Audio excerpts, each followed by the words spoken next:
ทำแล้วทุกคนมาเด้อว้าว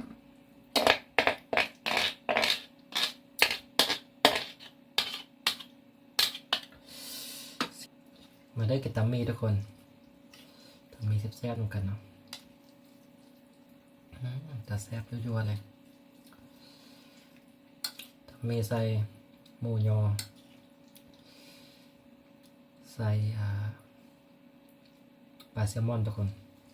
มา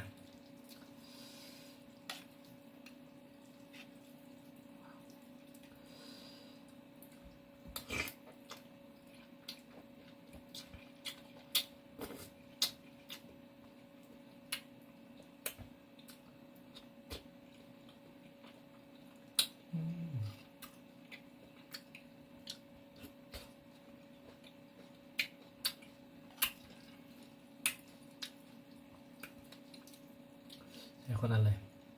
กินโน้นเลยทุกคนมาเด้อแซ่บเหมือนกัน